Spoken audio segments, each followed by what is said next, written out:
Hi everyone, good evening. তো আজ নবমী, সবাইকে প্রথমে জানাই নবমীর অনেক অনেক শুভেচ্ছা ও ভালোবাসা। তো আজকে নবমী, এখনও একদিনও বেরোয়নি, তো আজকে বেরোচ্ছি। আমাদের এখানে লোকালে কী কী ঠাকুর হয়েছে সেগুলো দেখতে যাচ্ছি। তা আমি যখন যাচ্ছি তোমাদের সাথে অবশ্যই শেয়ার করব। তো সেই কারণে কিন্তু রেডি হয়ে গেছি, এই যে। তো রেডি হয়েছি, রেডি হয়ে এবারে বেরিয়ে যাব। আর সবাই রেডি হয়ে গেছে, মোটামুটি সবাই যাব।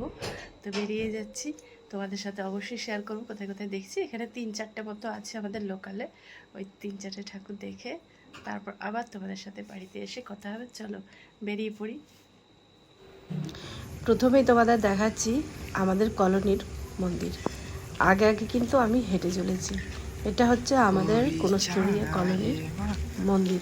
মন্দির তৈরি করা আছে, বাইরে শুধু এই প্যান্ডেলের একটু থিমটা করা হয়। তো যাই হোক, ভালোই করেছে মন্দিরটা। আর আমাদের পুরো এটা টিনের সেট করা, খুবই সুন্দর মন্দিরটা। কারা কারা এসেছে, অবশ্যই লোকাল যারা আছে তারা তো সবাই এসেছে আশা করি। আর এটা ছিল নবমীর দিনে, তো পুরো ফাঁকা। নবমীর দিনে বুঝতেই পারছো, কারণ সবাই বেরিয়ে যায় বাইরে বাইরে ঠাকুর দেখার জন্য। তার জন্য পাড়ার মন্দির কিন্তু ফাঁকা থেকে যায় একদম। ওখান থেকে চলে এলাম কোনস্টুরিয়া গ্রাউন্ডে, মানে একদম রাস্তার সাইডে এই প্যান্ডেল। রাস্তার সাইডে প্রথমেই চলে এলাম। প্যান্ডেলটা তো দেখতেই পেলে, খুবই সুন্দর করেছে। মায়ের মূর্তি অসম্ভব সুন্দর। তোমাদের কেমন লাগলো অবশ্যই জানিও। আর আমার গলার অবস্থা কিন্তু খুব খারাপ, তাই একটু সবাই মানিয়ে নিও। তো এখানে একটা ছোট্টখাটো মেলাও বসেছে। ছোট্টখাটো বলতে ওই বাচ্চাদের একটু দোলনা টোলনা এসব বসেছে। আর এই আমিও। আর এটা ছিল কুলস্তরিয়া কলিয়ারের মেন গেট। গেটের মধ্যে লাইটিংগুলো প্রচুর প্রচুর লাইটিং করেছিল। তো প্রচুর লাইটিং করেছিল, আর বৃষ্টিও হচ্ছিল প্রচুর। তারপর আস্তে আস্তে এগিয়ে গিয়ে এটা হচ্ছে মন্দিরের শুরুতে, এন্ট্রিতে প্রচুর লাইটিংয়ের কাজ করেছিল। আর সুন্দর করে টুনি লাইট দিয়ে সাজিয়েছিল পুরো মন্দিরটা, যেমন বিয়ে বাড়িতে সাজানো হয় ফুল দিয়ে, মানে আর্টিফিশিয়াল ফুল দিয়ে, সেরকমভাবেই কিন্তু সাজিয়েছিল পুরো মন্দির চত্বর, 4 সাইডে সাজানো।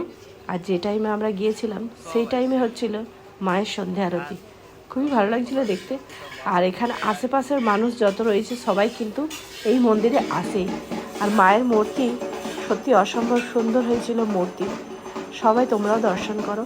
আমরাও যেরকম নানা জায়গায় ঠাকুর দেখছি, সেরকম তোমরাও আমাদের এখানে কীরকম ঠাকুর হয় না হয়, কীভাবে প্যান্ডেল হয়। তো ডেকোরেশনটা তোমাদের আরেকবার আমি দেখিয়ে দিলাম যে কত সুন্দর ডেকোরেশনটা করেছে, 4 সাইডে পুরো বিয়ে বাড়ির মতো। ওখান থেকে বেরিয়ে আরেক জায়গায় গিয়েছিলাম বেলবাদ কলিয়ারি, সেখানেরই এটা ঠাকুর। প্যান্ডেলটা আমার তোলা হয়নি। কেমন লাগলো অবশ্যই এভরিওয়ান। আমরা ঠাকুর দেখে চলে এলাম। এখানে লোকালে গিয়েছিলাম যেহেতু, তো খুব ঝটপট হয়ে গেল দেখা। 3টে, আর আমরা বেরিয়েছি আর বৃষ্টি পড়ছিল, বৃষ্টি শুরু হয়ে গেছিলো, টিপটাপ টিপটাপ করে বৃষ্টি পড়ছিল।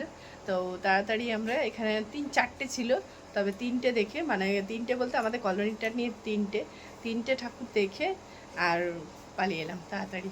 কেননা মেঘ প্রচুর, একদম আকাশ পুরো কালো হয়ে আছে একদম, আর মেঘও চমকাচ্ছে কিন্তু। তো সেই কারণে আমরা খুব তাড়াতাড়ি বাড়ি চলে এলাম। তো কে কে কোথায় কোথায় ঘুরলে অবশ্যই কিন্তু কমেন্টে জানিও। আর আমার ভিডিওগুলো ভালো লাগলে অবশ্যই লাইক শেয়ার করে দিও। এখনকার মতো বাই, এখানে রাখি। গুড নাইট, সবাই খুব ভালো থেকো, সুস্থ থেকো। আবারও যদি কালকে কোথাও যাই অবশ্যই তোমাদের সাথে শেয়ার করবো। এখনকার মতো বাই।